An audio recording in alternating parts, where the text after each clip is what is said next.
My name is Diana and I'm 32 years old. I work as a marketing executive in Chicago. Last month, I received a text from my mother that changed everything. We changed all the locks on the front door and gate code. We no longer trust you. I stared at my phone, completely blindsided. I'd always been second best to my sister Brittany, but this was different. They'd given her the house, despite the fact that I'd been paying the $5,600 monthly mortgage for 2 years. As the reality sank in, I replied, "Understood, very smart. But I think you overlooked one thing." Before I dive into what happened next, I'd love to know where you're watching from today. Take a second to drop your location in the comments below. And if this story resonates with you so far, hit that like button and subscribe to see more stories about standing up for yourself.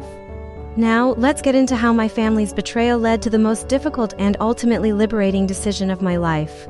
Growing up in our 4-bedroom suburban home in Oakwood Hills, there was always an unspoken hierarchy in our family. My parents, Gregory and Diane Foster, never tried to hide their preference for my younger sister Brittany. The pattern was established early and continued throughout our lives. On Brittany's birthdays, there would be elaborate parties with dozens of guests, custom cakes, and piles of presents for mine. We typically had family dinners with a store-bought cake and practical gifts like clothes or school supplies. When I brought home straight A's, my achievement would be acknowledged with a nod and maybe a good job. When Brittany managed to get a B in math after struggling with C's, there would be celebrations and rewards. "Brittany just needs more encouragement," my mother would explain whenever I questioned the disparity. "You're naturally gifted, Miranda. You don't need the same level of support." By high school, I had accepted my place in the family. I focused on academics and building my future, knowing that validation at home would always be limited. Brittany became the family princess, beautiful and charming, but irresponsible with money and prone to dramatic life crises that my parents would rush to resolve. 3 years ago, my grandparents passed away within months of each other. They left their house, our family home, to the entire family rather than to my parents directly. It was meant to be a shared inheritance, though we all continued with the existing living arrangements. My grandparents had always seen the inequality in how I was treated, and I believe this was their subtle way of ensuring I received my fair share after college. I threw myself into my marketing career. Through hard work and determination, I climbed the corporate ladder, while Brittany bounced between jobs, usually quitting when the work became too demanding. She married Jeremy, a charming but equally unstable man who shared her belief that they deserved more than they were willing to work for. 2 years ago, my parents faced foreclosure, years of financial mismanagement, helping Brittany out of debt repeatedly, and my father's business struggles had left them unable to keep up with the $5,600 monthly mortgage payments on the family home. When they tearfully explained their situation during a Sunday dinner, I immediately offered to help. Despite our complicated history, I couldn't bear the thought of losing our family home, the place that held memories of my grandparents and a few happy moments of my childhood. "I can take over the mortgage payments until you get back on your feet," I offered. The relief on their faces was immediate, but there was no real gratitude. It was as if they had expected this from me all along, the responsible daughter who would fix their problems. To afford the payments, I gave up my plans to buy my own condo. I cut back on everything, from dining out to vacations, and picked up consulting work on weekends. The financial burden was significant, but I told myself it was temporary and worth it to preserve our family home. Every Sunday, I would still drive to the house for family dinner, sitting at the table with my parents, Brittany and Jeremy. The dynamics never changed. Brittany remained the center of attention, her latest drama the focus of conversation, while my work achievements went largely unnoticed. My best friend Samantha didn't understand my devotion to a family that consistently undervalued me. "They're taking advantage of you, Miranda," she would say over our Thursday coffee dates. "You're paying the mortgage on a house you don't even live in, and they treat you like an ATM with legs." My boyfriend Daniel was more subtle but shared similar concerns. "I just want you to be appreciated," he would say, holding me close on the nights when I returned from family dinner emotionally drained. Still, I continued making the payments, telling myself that family obligations transcended fair treatment. The house was worth saving, even if my role as savior went unacknowledged. In recent months, I had noticed subtle changes in family dynamics. My parents seemed more secretive, having hushed conversations that would stop when I entered the room. Brittany was visiting more frequently, often disappearing with my mother to discuss things they clearly didn't want me to hear. I brushed these concerns aside, focusing instead on maintaining peace and continuing my financial support. I never expected that my dedication to preserving our family legacy would end with a text message informing me that I was no longer welcome in the home I was paying for. But family relationships are complex, and as I would soon discover, mine was about to be redefined completely. The final Sunday dinner before everything fell apart had seemed like any other at first. I arrived at 6 with a bottle of wine and a dessert from the bakery my mother pretended to like. The conversation around the table flowed as usual, with Brittany dominating the discussion about her latest hobby of pottery making, while my update about a major marketing campaign I was leading was acknowledged with distracted nods. As we moved to the living room for coffee, my father cleared his throat in that way he always did before announcements. "We have some news," he said, smiling at Brittany, who was practically bouncing with excitement. My mother reached over to squeeze Brittany's hand. "Brittany and Jeremy are going to be moving into the house with us." I blinked, trying to process this information. "Moving in? What about their apartment?" "Their lease is ending," my mother explained, "and this house is too big for just your father and me anyway. It makes financial sense," Jeremy added, though I noticed he couldn't quite meet my eyes. I nodded slowly. "I see. And the mortgage? I assume they'll be contributing since I'm still making the full payments." An uncomfortable silence fell over the room. My father shifted in his seat, while my mother suddenly became very interested in her coffee cup. "Well," my father finally said, "we thought that since you're doing so well with your job in the city, and Brittany and Jeremy could really use the help getting established."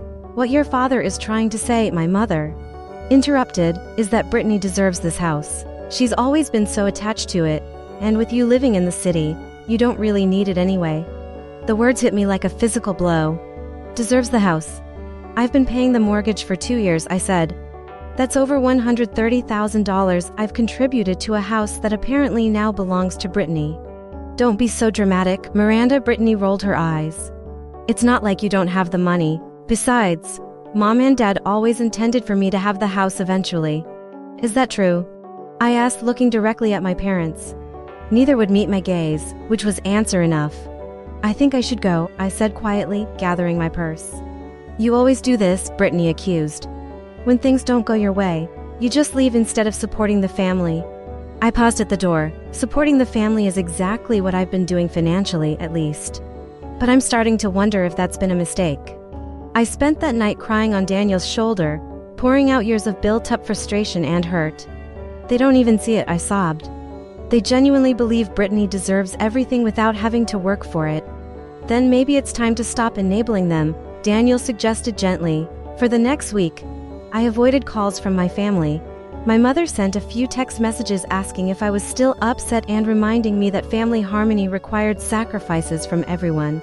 I responded minimally, needing time to process the blatant unfairness of the situation. Then came the morning that changed everything. I was getting ready for work when my phone chimed with a text message from my mother. "We changed all the locks on the front door and gate code. We no longer trust you. Brittany saw you driving by the house last night and felt threatened. Please respect our decision." I hadn't been anywhere near the house. The accusation was completely fabricated, a transparent excuse for what they had already decided to do. My hands shook as I read the message over and over. I called Samantha immediately. "They changed the locks," I said as soon as she answered. "They're locking me out of the house that I'm paying for because Brittany lied about me threatening her." "That's it," Samantha declared. "This is the last straw, Miranda. You need to stop being a doormat for these people." "What am I supposed to do?" I asked, though a part of me already knew the answer. "Cancel the payments," she said without hesitation. "They can't lock you out of a house and still expect you to pay for it. That's insane." After we hung up, I sat on my bed, considering the consequences. If I stopped paying, the bank would eventually foreclose. My parents couldn't afford the mortgage on their own, and despite Brittany and Jeremy's entitlement, I knew they couldn't qualify for a loan of that size. The family home could be lost, but wasn't it already lost to me? They had made it clear that despite my financial contributions, I had no claim to it, no right to even enter it. With shaking hands, I logged into my online banking account. I navigated to the automatic payments section and found the recurring transfer set up for the mortgage. For a moment, my finger hovered over the mouse. This single click would change everything. I thought about all the sacrifices I had made to keep up those payments, the vacations not taken, the apartment I couldn't afford to buy, the retirement savings I had delayed. I thought about my sister's smug face as she declared she deserved the house. I clicked cancel. Payment, a confirmation dialog appeared. I clicked yes. Next, I composed an email to the bank, confirming in writing that I was canceling all future automatic payments for the mortgage loan. I explained that I was not a co-owner of the property and would no longer be making payments on others' behalf. After sending the email, I turned off my phone and called in sick to work. I needed a day to process what I had done and prepare for the inevitable fallout. I felt sick to my stomach but also strangely liberated. For the first time in 2 years, I had chosen myself over my family's demands. It was terrifying and exhilarating at the same time. Understood. Very smart, I had replied to my mother's text. But I think you overlooked one thing. I didn't explain what that one thing was. I decided to let the consequences speak for themselves. For the first 48 hours after canceling the mortgage payment, there was complete silence from my family. I knew they had not yet realized what I had done. The mortgage payment was scheduled for the first of the month, still several days away. They were probably congratulating themselves on how smoothly their plan had gone, assuming I had accepted their decision without protest. I used this time to fortify myself emotionally. I met with a therapist, Dr. Emily Watson, who helped me understand that my reaction was not only justified but healthy. What you're describing is a pattern of family dynamics where you've been cast in the role of the provider without receiving appropriate appreciation or reciprocity, she explained during our first session. Setting boundaries, even difficult ones, is essential for your emotional well-being. On the third day, my phone exploded with notifications. It had begun. The first was a voicemail from Brittany. Miranda, what the hell? The bank called about a missed payment. What kind of game are you playing? This is so typical of you, always jealous of what I have. Call me back immediately. Next came a text from my father. Miranda, this is completely unacceptable behavior. You have a responsibility to this family. Call your mother immediately. My mother's message was more calculated. Sweetheart, I think there's been a misunderstanding. We only changed the locks for security purposes after some break-ins in the neighborhood. Of course, you're still welcome here. You're our daughter. Please call about this bank issue. The transparent lie made me laugh bitterly. There had been no break-ins in their neighborhood. And the timing immediately after declaring they no longer trusted me was too convenient to be coincidental. By the end of the week, I had received over 30 calls and dozens of text messages. When I continued to maintain silence, they escalated. Screenshots of conversations about me were accidentally sent to family group chats, painting me as selfish and unstable. Extended family members began reaching out, some to express concern, others to lecture me about family duty. You can't just abandon your parents like this, my Aunt Martha wrote. They're getting older and need your support. Cousin Thomas was more direct. Everyone knows you make good money. Why are you being so stingy over helping your sister out? Family helps family. Only my father's sister, Aunt Catherine, seemed to question the narrative. Miranda, I'm not taking sides here, but something doesn't add up. Can we talk? She texted. The constant barrage of accusations and guilt trips took its toll. I began having trouble sleeping, waking up at 3 in the morning with my heart racing. My appetite disappeared, and I lost 7 pounds in 2 weeks. At work, I struggled to focus on projects that had previously energized me. Daniel became my rock during this time. He would come over with groceries, gently encouraging me to eat. He held me through panic attacks and reminded me of the validity of my decision when doubt crept in. You didn't abandon them, he would say firmly. They locked you out of a house you were paying for. Anyone would have done the same thing. 3 weeks after canceling the payment, I agreed to meet with Aunt Catherine for coffee. Unlike the rest of the family, she had always been somewhat fair in her treatment of Brittany and me. I wanted to hear your side, she said after we ordered, because what I'm hearing from your parents doesn't make sense. I showed her the text message about changing the locks and explained the full situation, including my years of mortgage payments, Aunt Catherine sighed deeply. I suspected something like this. You should know that Brittany has been working on your parents for months. She's been telling them that you're resentful of her, that you've been making comments about taking the house away from them. What? I never said anything like that. I know, she nodded, but Brittany can be very convincing. She and Jeremy are in financial trouble, Miranda. They've both been unemployed for months. I think they saw the house as their safety net and you as the obstacle. This new information sent me reeling. Not only had I been financially supporting my parents, but I had inadvertently been bankrolling a scheme to push me out of the family entirely. Meanwhile, the bank had sent its first formal notice regarding the missed payment. My mother forwarded it to me with a single line, "Please fix this, Miranda." The audacity was breathtaking. Even now, they weren't acknowledging what they had done wrong or apologizing. They simply expected me to resume my financial support despite their betrayal. For the first time, I began to seriously consider permanent estrangement from my family. The thought brought both grief and relief. I discussed it with Dr. Watson in our weekly sessions. Estrangement is a significant step, she cautioned. But it's important to recognize that healthy relationships require mutual respect. Sometimes creating distance is the only way to protect yourself. As the days passed, my resolve strengthened. Daniel helped me stay strong when self-doubt crept in. They're counting on you feeling guilty, he pointed out. They've trained you your whole life to put their needs first. Breaking that pattern isn't easy, but it's necessary. He was right. With each attempt at manipulation, with each refusal to acknowledge their wrongdoing, my family was only confirming that I had made the right decision.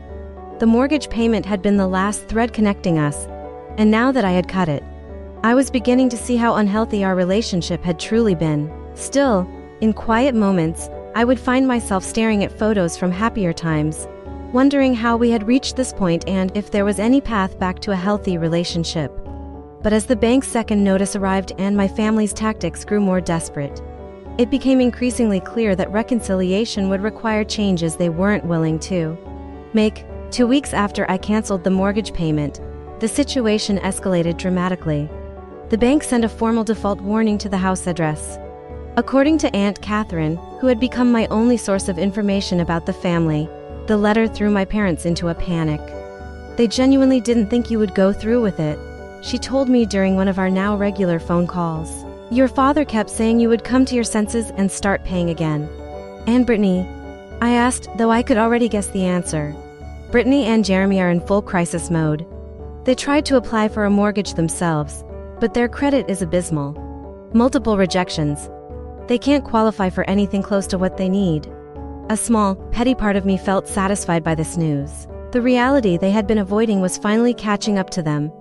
The first attempt at reconciliation came from my mother, though her message made it clear she still didn't understand the fundamental problem. Miranda, sweetie, I think this has all gotten out of hand, her voicemail began. I know you're upset about the locks, but that was Brittany's idea. She was concerned after seeing some suspicious activity. We can give you the new code if that's what this is about. Please call us back about the mortgage situation. No acknowledgement of giving the house to Brittany. No recognition that they had effectively stolen 2 years of mortgage payments from me, just a transparent attempt to get the money flowing again. My father was less subtle. His call came on a Tuesday evening as I was making dinner with Daniel. Miranda, this has gone far enough, he barked when I finally answered. You have a responsibility to this family. Your mother is beside herself with worry. The bank is sending threatening letters. Is this really how you want things to be? You changed the locks on me, Dad, I replied calmly. You texted that you no longer trusted me. Why would I continue paying for a house I'm not allowed to enter? That was a misunderstanding, he insisted. Brittany thought she saw someone who looked like you driving by multiple times. We were just being cautious. We both know that's not true, I said, and even if it were. You still told me Brittany deserves the house. Despite the fact that I've paid over $130,000 toward the mortgage. That money was a gift to the family, he shouted, his voice rising. You can't just take it back because you're jealous of your sister. I ended the call after that, my hands shaking with anger. A gift. That's how they had categorized my sacrifice, not an investment in our shared family home. Not a contribution that gave me any rights or standing, but a gift they could accept and then dismiss me. Even Brittany's husband, Jeremy, tried to insert himself into the situation. He called from a number I didn't recognize, attempting to position himself as the reasonable party. "Look, Miranda, I understand you're upset," he began smoothly, "but surely we can work something out. Maybe you could continue the payments for another 6 months while Brittany and I get on our feet. We can look at paying you back a portion over time." The audacity was almost impressive. They still saw me only as a source of funding for their lifestyle, not as a person with legitimate grievances. Determined to protect myself legally, I scheduled a consultation with Amanda Chen, a family law attorney recommended by Dr. Watson. "Based on what you've told me, you have no legal obligation to continue making these payments," Amanda confirmed after reviewing my documentation. "The mortgage is in your parents' names, not yours. You've been making voluntary payments." "But could they sue me for stopping?" I asked, voicing my deepest fear. "They could try, but they'd have a very weak case." "Do you have any documentation showing that these payments were intended as loans rather than gifts?" I pulled out my phone and showed her the text exchanges with my parents when I first started making the payments. In one critical message, my father had written, "We appreciate you helping with the mortgage. Until we get back on our feet, we'll make it up to you somehow." "This is good," Amanda nodded. "It establishes that the arrangement was temporary and with an expectation of reciprocity. I'd also recommend printing out all your bank statements showing these payments, as well as any other communications about the house and your contributions." Armed with this legal reassurance, I met with a financial advisor to review my improved financial situation now that I wasn't carrying the burden of my family's mortgage. "If you continue saving at this rate, you could have a down payment for your own place within 6 months, he told me, reviewing the projections. "The amount you were putting toward their mortgage, if redirected to your own investments, will make a significant difference in your financial future." For the first time since this ordeal began, I felt a glimmer of excitement about the future, my own home, my own investment, my own life. Free from the constant drain of supporting people who didn't appreciate it. The family's desperation grew as the bank's deadline approached. My aunt informed me that my parents had attempted to access my online banking information, triggering a fraud alert that my bank fortunately caught in time. "They're getting desperate," Aunt Catherine warned. "Diane mentioned asking your cousin Mark to talk some sense into you. You know how aggressive he can be." I immediately blocked Mark's number. Then, on Amanda's advice, I blocked most of my family members except for Aunt Catherine, whose intelligence I still trusted. The situation took an even darker turn when Brittany somehow got the contact information from my boss and called him, spinning a tale about me having a mental breakdown and needing intervention. Fortunately, my work record spoke for itself, and my boss was more concerned for my well-being than suspicious of my capability. "Your sister called," he mentioned casually during our weekly one-on-one. She seemed intense. "Is everything okay, Miranda?" I gave him a sanitized version of the family drama, emphasizing that it wouldn't affect my work performance. He nodded sympathetically. "Family can be complicated. Take the time you need, and let me know if there's anything we can do to support you." His simple kindness nearly brought me to tears. Why couldn't my actual family show this level of basic decency? The bank's final warning letter arrived at the house 30 days after the first missed payment. According to Aunt Catherine, my mother broke down crying, while my father shouted for over an hour. Brittany and Jeremy began apartment hunting, suddenly faced with the reality that their plan had backfired spectacularly. Through it all, Daniel remained my steadfast supporter. "Move in with me," he suggested one evening as we discussed the ongoing situation. "Your lease is up next month anyway, and it would save you money while you're building your down payment." The offer was tempting, not just financially but emotionally. Having his constant presence as a buffer against my family's chaos seemed like exactly what I needed. "Are you sure we're ready for that?" I asked, though we'd been dating for nearly 3 years. "I've never been more sure of anything," he said, taking my hands in his. "I love you, Miranda. I want to build a life with you, one where you're valued and respected." I agreed, feeling as though pieces of my new life were falling into place just as the old one was being dismantled. The very next day, an email arrived that signaled the final act of this family drama was about to begin. The email arrived on a Thursday afternoon while I was in a meeting. When I checked my phone during a break, the subject line immediately caught my attention: urgent family financial matter.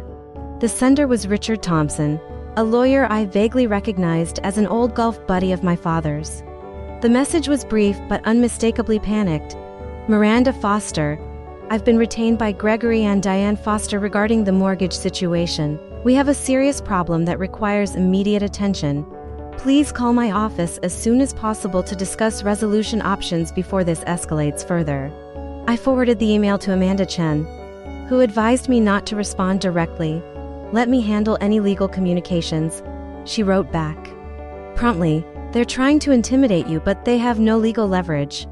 Over the next 24 hours, I received multiple calls from unknown numbers, likely Richard Thompson's office. I let them all go to voicemail. One message from my father particularly stood out. Miranda, please, we need to talk. The bank is moving forward with foreclosure proceedings. We can still fix this if you just call us back. Please, sweetheart, we're your family. The desperation in his voice almost moved me, until I remembered how quickly they had discarded me when it suited their purposes. On Saturday morning, Aunt Catherine called with news. They're calling an emergency family meeting tomorrow at my house. She informed me, everyone's been invited, including you. I think you should come, Miranda. It's time to clear the air once and for all. I hesitated, torn between wanting complete separation and the need for closure. Will Brittany and Jeremy be there? Yes. Along with your parents and a few others. Richard Thompson might come too, after consulting with both Daniel and Amanda Chen. I decided to attend, but with conditions. Daniel would accompany me as support, and I would bring documentation of all my mortgage payments and the text messages about the locks. Amanda prepared me for potential legal threats and reminded me of my rights. Remember, you're entering this from a position of power, not weakness, she emphasized. They need you far more than you need them. Sunday afternoon arrived all too quickly. Daniel and I pulled up to Aunt Catherine's house to find several cars already parked outside, including my parents' sedan and Brittany's SUV. I took a deep breath, clutching the folder of documents like a shield. We can leave any time you want, Daniel reminded me, squeezing my hand. Just say the word. Aunt Catherine greeted us at the door with a sympathetic smile and led us to her living room, where the family had assembled. The conversation stopped abruptly when I entered. My mother's eyes were red and puffy from crying. My father looked haggard, with new gray streaks in his hair that hadn't been there a month ago. Brittany sat rigid beside Jeremy, her face a mask of barely contained fury. Also present were my Uncle Robert, Aunt Martha, and Richard Thompson, looking uncomfortable in a casual Sunday suit. Miranda, my father began, standing awkwardly. Thank you for coming. I nodded but didn't speak, taking a seat across from them with Daniel beside me. I think we all know why we're here. My father continued, the bank has initiated foreclosure proceedings on our home. We have 60 days to bring the mortgage current before they move forward with a sale. I don't understand why this concerns me, I said coolly, as you've made clear it's your house, not mine. My mother let out a small sob. Miranda, please, this is our family home, your grandparents' home. How can you let it go so easily? I didn't let it go, I replied. You locked me out of it. There's a difference. Richard Thompson cleared his throat. Miss Foster, your parents have explained that you were making voluntary contributions to the mortgage payments, which they greatly appreciate, however. The abrupt termination of these payments without notice has created a significant hardship. I opened my folder and removed the printouts of the text messages. Would you like to see the notice? I received Mr. Thompson, the one informing me that they had changed the locks and gate code because they no longer trusted me. His eyes widened slightly as he read the message. I wasn't aware of this specific communication. Of course you weren't, I said, just like you probably weren't informed that I've paid over $130,000 toward the mortgage over the past 2 years, only to be told that my sister deserves the house more than I do. Brittany could no longer contain herself. This is so typical. You're always the victim, aren't you, Miranda? Always keeping score and holding grudges. So what if they gave me the house? You don't even live there. I don't live there because I couldn't afford both the mortgage payments and rent in the city, I shot back. I gave up buying my own place to save our family home. Brittany, what exactly have you contributed? Jeremy attempted to intervene. This isn't productive. We need to focus on solutions. Miranda, if you could just resume the payments temporarily. No, I stated firmly. I will not resume payments for a house I've been explicitly barred from entering. For people who have shown such disregard for my contributions, my father's face reddened. So that's it? You're just going to let the bank take the house? Your mother and I will have nowhere to go? You could get jobs, I suggested, like I did. Pay your own mortgage like adults are supposed to do. We're too old to start over, my mother wailed, and in this job market. Be reasonable, Miranda. I am being reasonable. I subsidized your lifestyle for 2 years while you plotted behind my back to give everything to Brittany. Now you can experience the consequences of those choices. Brittany jumped to her feet. This is all because you've always been jealous of me, always competing for attention, always trying to show how much better you are with your fancy job and your perfect boyfriend, Brittany. Aunt Catherine interjected sharply, that's enough. Miranda has legitimate grievances here, oh. You're taking her side now too. Brittany spun toward our aunt. I suppose she's been poisoning you against me as well. No one's poisoning anyone, Uncle Robert sighed.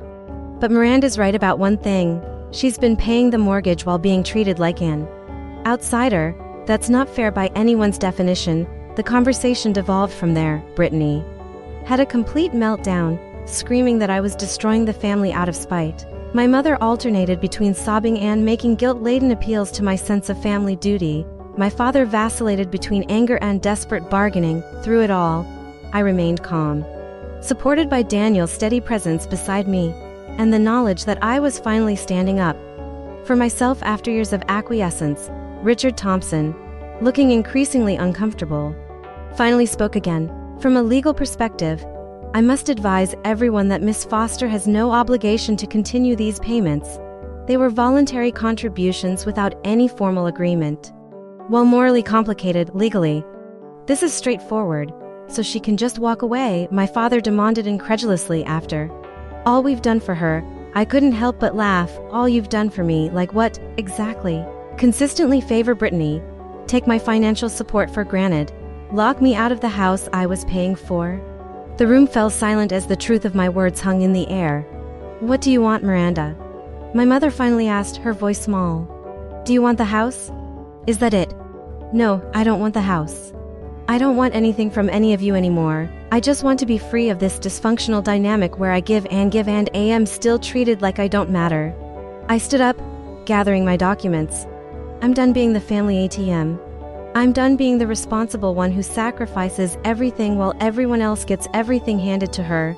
I'm done with all of it. You can't just walk away from family. Brittany shrieked as I headed for the door. I turned back one last time. You all walked away from me the moment you changed those locks. I'm just making it official. As Daniel and I drove away from Aunt Catherine's house, I felt a mixture of emptiness and liberation. 32 years of family history of trying to earn love and approval that was freely given to my sister had culminated in this moment of final separation. Are you okay? Daniel asked softly. No, I admitted, but I think I will be.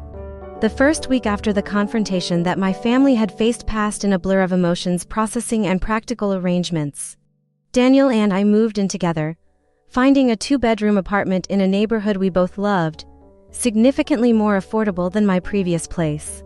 Moving in together felt like the first positive step toward building my new life. According to Aunt Catherine, who remained my only family contact, the bank's foreclosure notice had been officially delivered to the house.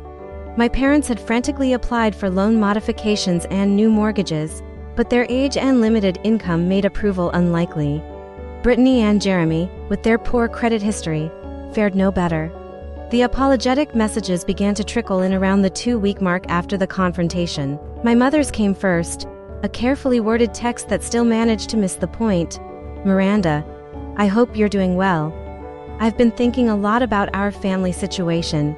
While I still believe you could have handled things differently, I understand you were hurt by some of our decisions. Your father and I miss you. Please consider reopening communication. No acknowledgement of their betrayal. No recognition of how they had used me financially while planning to exclude me. Just a tepid admission that I might have been hurt by some of their decisions, as if changing the locks on the house I was paying for was a minor. Fox pause. My father's message came a few days later, slightly more direct but still falling short of a full apology. Miranda, this situation has gotten out of hand. I admit we should have discussed the house arrangements with you before making decisions. That was wrong, but cutting us off completely over money isn't right either. We're still your parents. I showed both messages to my mother, Dr. Emily Watson, during our therapy session. Do you notice how they're both still minimizing what happened? She pointed out, your mother calls it our family situation rather than acknowledging their specific actions. Your father reduces it to being about money when it's really about trust, respect, and years of unequal treatment, so they still don't get it. I sighed. Not fully, she agreed, but this is often how estrangement begins to resolve. If it does, small acknowledgments that gradually become deeper as they reflect more on their behavior. I decided not to respond to either message yet, needing more time and space to heal. Surprisingly, the extended family began shifting their perspective as well. Cousins who had initially condemned my abandonment of my parents reached out with more nuanced messages after hearing the full story. Aunt Martha, who had been one of my harshest critics, called to apologize. I didn't know about the locks, Miranda, she admitted, or how much you'd been contributing financially. I'm sorry, he dumped the conclusions. The most significant change came in my own life. Without the burden of the mortgage payments, my financial situation improved dramatically. I opened a dedicated savings account for my future home purchase. Watching with satisfaction as the balance grew each month, at work, I found new focus and energy. Earning recognition for a particularly successful campaign, my boss called me into his office one Friday afternoon with unexpected news. We're creating a new position, Director of Digital Marketing Strategy, and we'd like you to consider it. It would mean a substantial raise and more responsibility, but based on your recent work, I think you're ready. I accepted immediately, feeling a surge of pride that had nothing to do with family approval or validation. Daniel celebrated my promotion with champagne and takeout from my favorite restaurant. To Miranda, he toasted, who's finally being recognized for how amazing she actually is. Meanwhile, the family home situation continued to unravel. The bank listed the property for a short sale, accepting less than the full mortgage amount to avoid a lengthy foreclosure process. According to Aunt Catherine, my parents had found a small two-bedroom apartment across town, downsizing significantly from the four-bedroom house they had lived in for decades. They're shell-shocked, she reported. I don't think they ever truly believed this would happen. They kept expecting you to swoop in and save them at the last minute. Brittany and Jeremy's marriage had begun showing serious strain under the financial pressure. They had moved into a studio apartment, a far cry from the spacious family home they had expected to inherit. Their frequent arguments could be heard through the thin walls, according to neighbors who reported back to the family grapevine. 3 months after our confrontation, I received an email from my mother that was different from her previous attempts at communication. Dear Miranda, it began, I don't expect a response to this message. I just need to say some things that have been on my mind. As your father and I pack up 30 years of memories into cardboard boxes, I realize I was wrong. We were wrong not just about the house, but about how we've treated you your entire life. It took losing everything to make me see what we had done to you over the years. You were always the responsible one, the one we could count on. We took that for granted and gave Brittany the attention and support because she seemed to need it more. That wasn't fair to you. I'm not asking for forgiveness or financial help. These bridges may burn forever, and we can only blame ourselves. I just wanted you to know that I recognize my failures as your mother, and I am truly sorry for the pain we caused you. Love always, Mom. I read the email multiple times, tears streaming down my face. It was the first genuine acknowledgement of the deeper patterns that had led to our estrangement. I didn't respond immediately, needing time to process the shift, but I saved the email rather than deleting it. Daniel and I began house hunting, looking for a place that could be truly ours. The freedom to choose based on our own preferences, rather than family obligations, felt exhilarating. What do you think about this neighborhood? Daniel asked as we drove through an area we hadn't previously considered. I like it, I replied, noticing the tree-lined streets and proximity to parks. It feels like somewhere we could build a life. That's what I was thinking too, he smiled, reaching for my hand.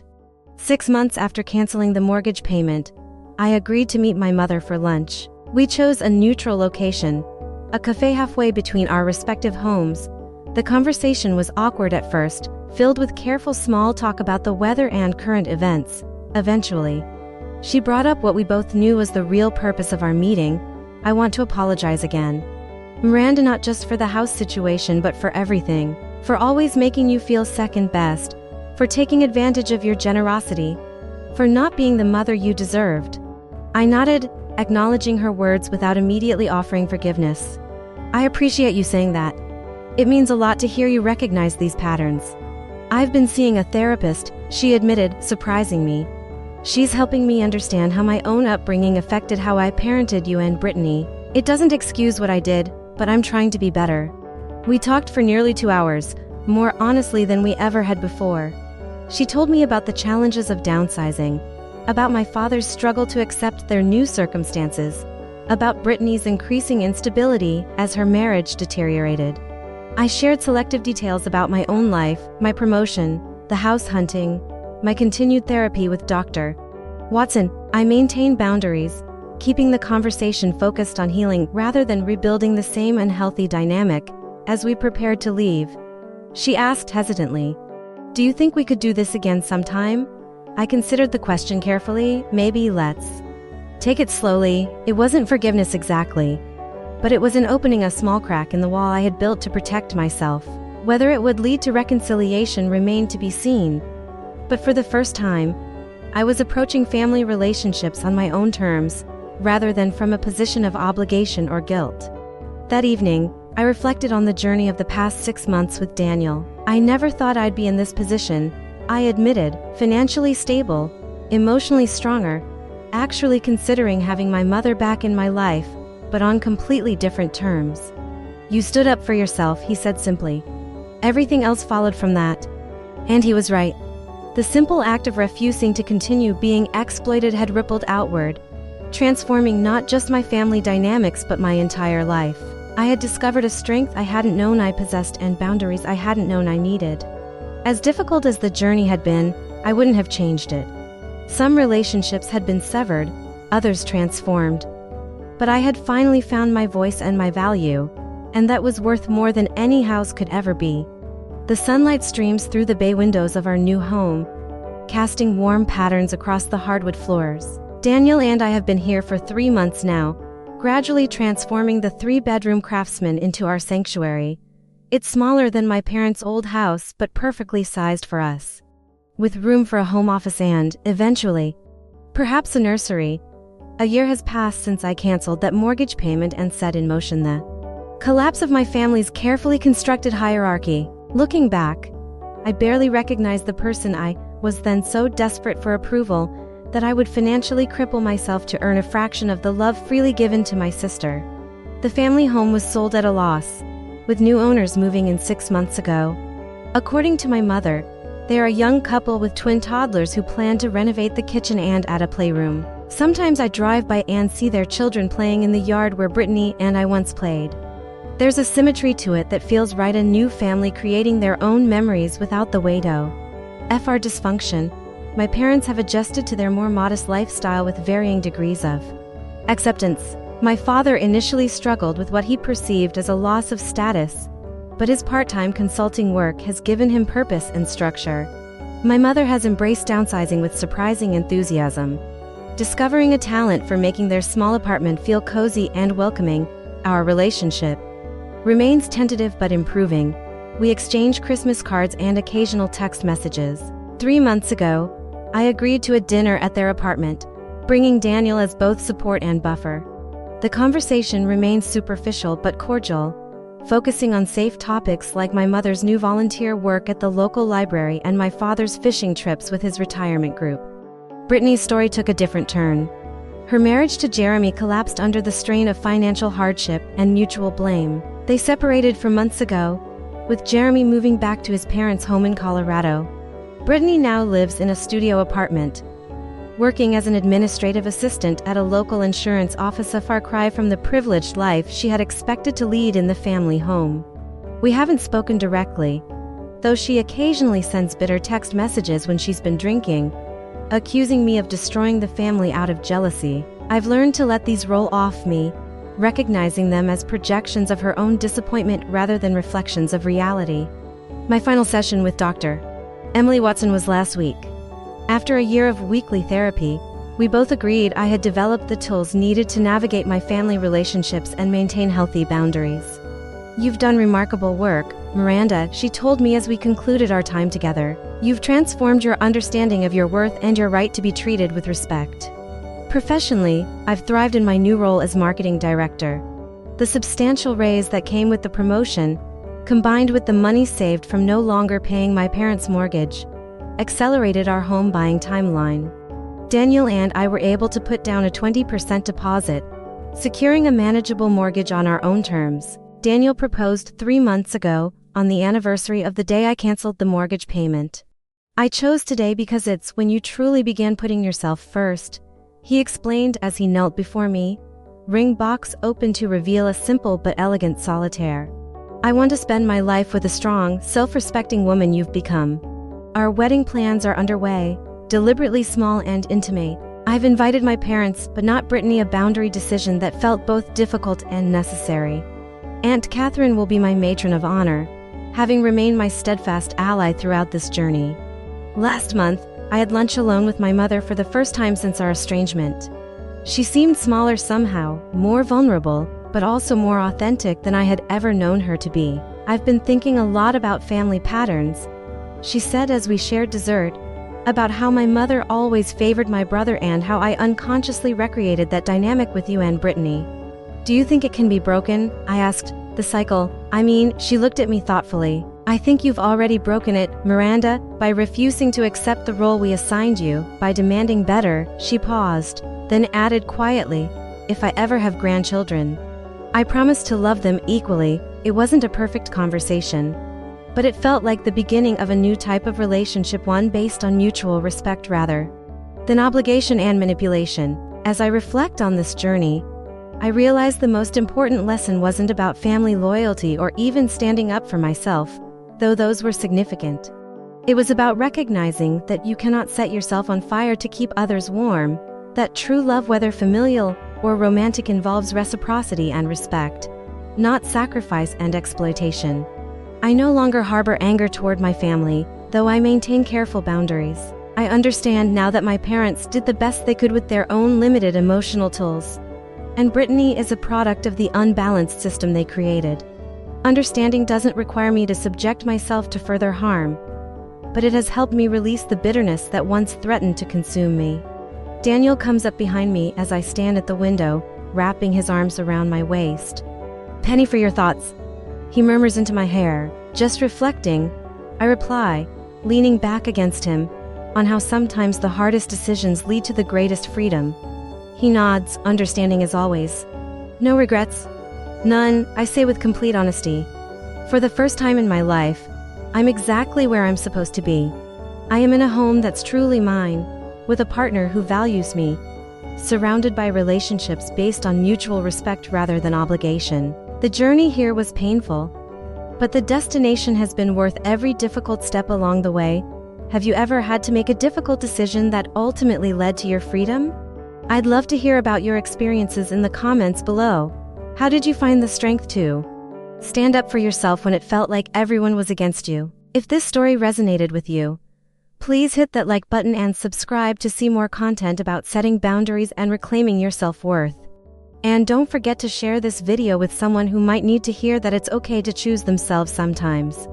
Thank you for listening to my story, and remember, your worth isn't determined by how much you sacrifice for others, but by how much you honor your own needs and values.